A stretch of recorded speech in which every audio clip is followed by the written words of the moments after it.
छोटे आपको जरा रे किधर रखे है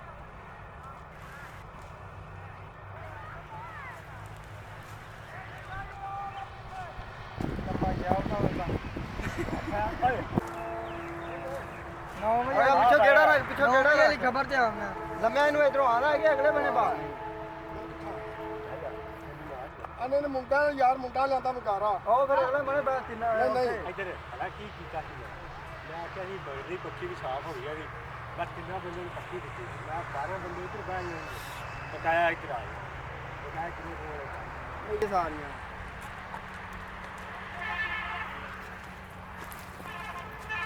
अरे हौली हौली टोकरी पा रहा डिगना है किते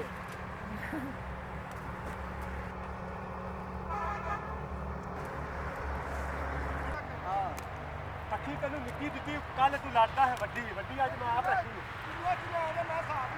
तिना ने वे लेना जरा गेला तीन तो तीन ठीक है 9 ते 3 4 ते 4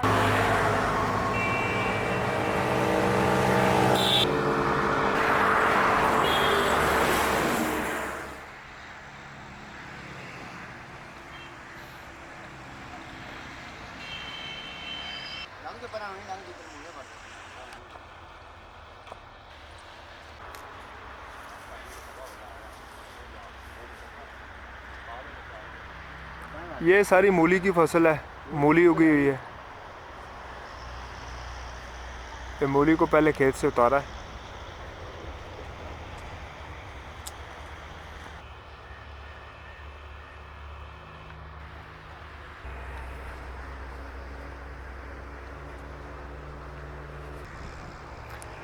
ये सारा मूली का खेत है, मूली की फसल यहाँ तैयार हो रही है। मूली उतारते हैं, उसके बाद यहाँ पे वाश करने के बाद यहाँ पे इनके बंडल बनाते हैं।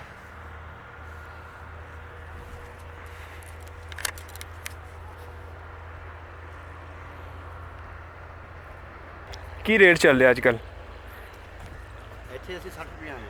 60 रुपये तक बंडल। कितनी मूली होंगी बिच? 20-22 पीस मूली तो होंगे। 60 रुपये का बंडल सही हो गया। फसल कितनी होंगी है साल च मूली दी? हाँ यानी कि बिजाई कितनी होंगी? यानी कितनी दफ़ा पैदा होंगी एक साल च? 2 दफ़ा? 2 दफ़ा होंगी।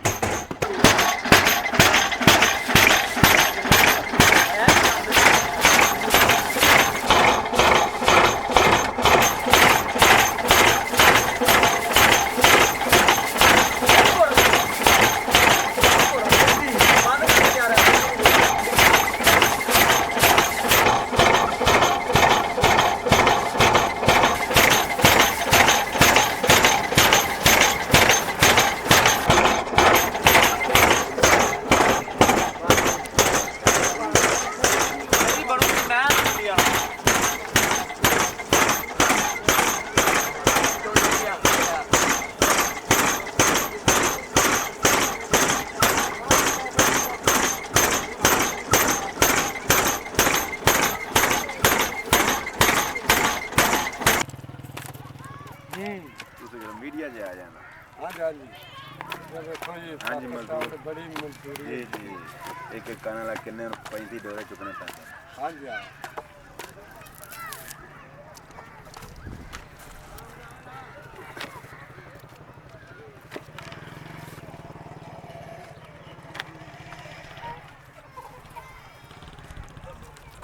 और पीछे भी बनाओ भी खाम माल वो खड़ा किया है उन्हें छिल के दे काना ऐसा लचे आंदा है। हाँ जी वो काना पीछे जरा खड़ा है उन्हें गलना जाने वाड़ के। ये जी चिख बन रही है, चिख। हाँ जी ये खाम माल है, इसको काने बोलते हैं। हाँ जी एक एक काना ये देखें अब, जैसे ये एक एक काना को परोते हैं इसमें। हाँ जी धागे के साथ, और धागे के साथ इसको कीमती होता है। नथी करते जाते हैं।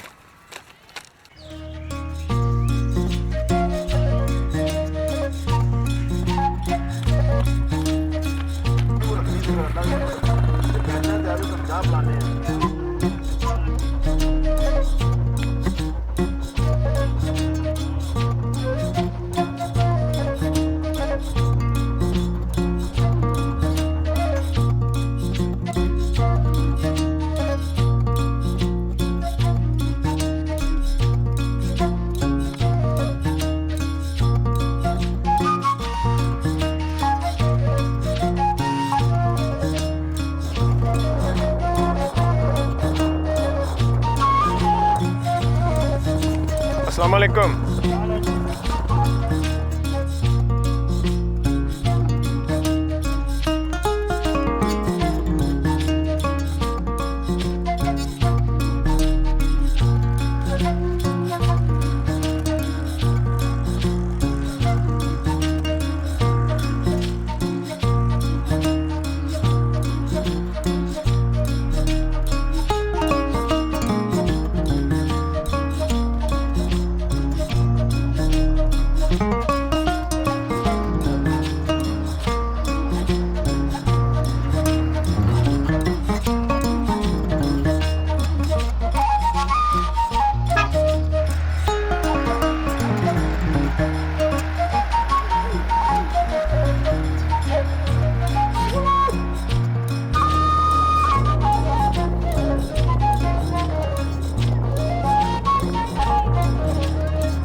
ओए क्या कर रहे हो?